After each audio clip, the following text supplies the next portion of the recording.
Let's take a look at some of the Chapter 6-3 practice questions. Talk a little bit about price floors and price ceilings and the effect that has in the market. Question number 1. The federal minimum wage law demonstrates which of the following? Market equilibrium. Well, no, it does not demonstrate market equilibrium. In fact, federal minimum wage law, as we saw, is a price floor in that the minimum wage cannot go below a certain price. So it can go over it, but not above it.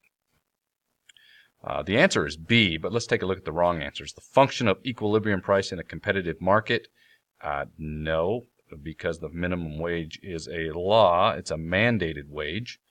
And D, government intervention to ensure the equilibrium price. No, when we intervene in the marketplace, that causes disequilibrium. So question B throws us back into Chapter 2, where we had those 7 economic goals, and one of those goals was equity, and another one of those goals was efficiency. And those of you that used that memory technique months ago will remember that equity is goal number 3, and efficiency was goal number 2.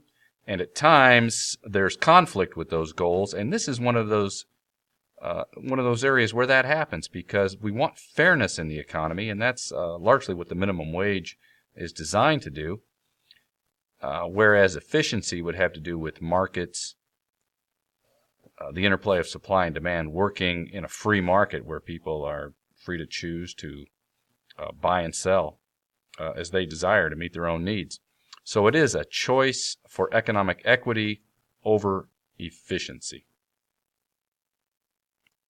Question 2. 3 years after a major farm bill ended the nation's decades-old program of agricultural price supports, Congress is considering beefing up safety nets to aid farmers around the country hit by dramatically low crop prices, shrinking exports, and falling incomes. All right, so price supports.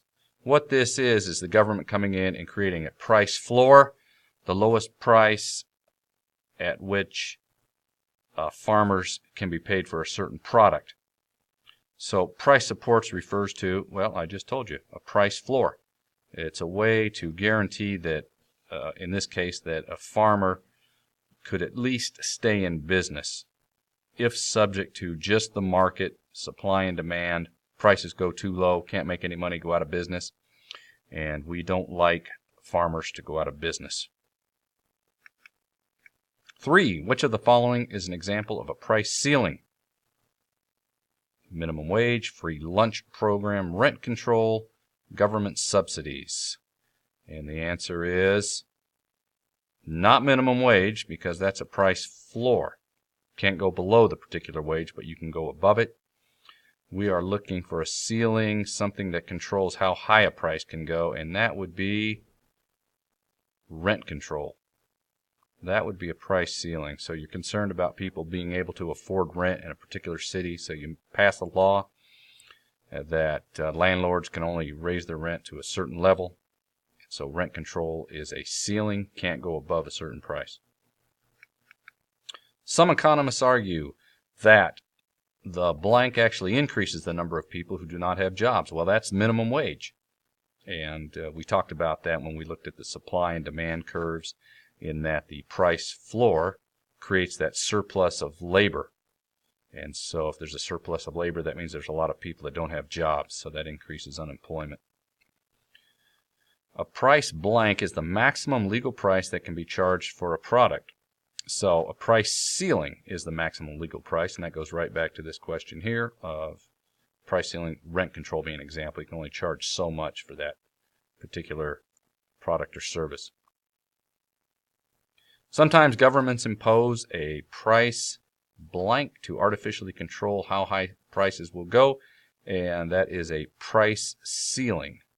Sometimes governments impose a price ceiling to artificially control how high prices will go. You've got some matching that you can go through there on your own. And then you've got some essay questions that will be on the test. Here's an example of one. Suppose the government sets a maximum rent on government-controlled apartments. as shown by the dotted line in the graph. Use the information on the graph to explain the result.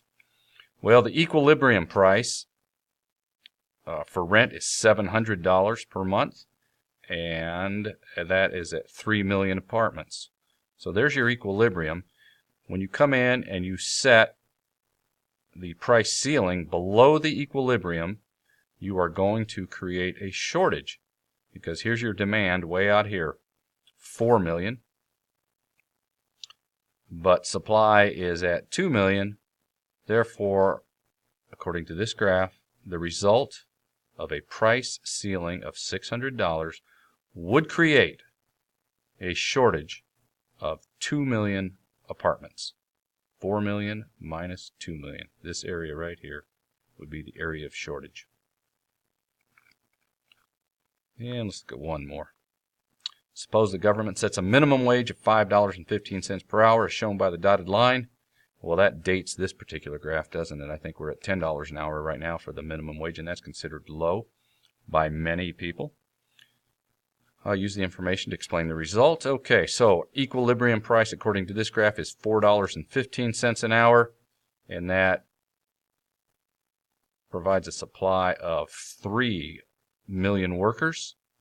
Government steps in, raises the minimum wage. Now the supply of labor is at 4 million, but the demand for those jobs, for that labor, is at 2 million.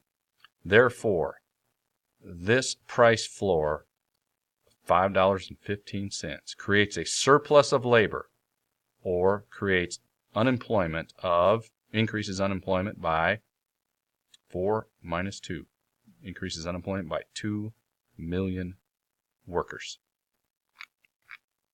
And that's it for the practice questions. Go through those, look at the book a little bit, of course, go through the Quizlet, and you will be ready to challenge the Chapter 6-3 quiz.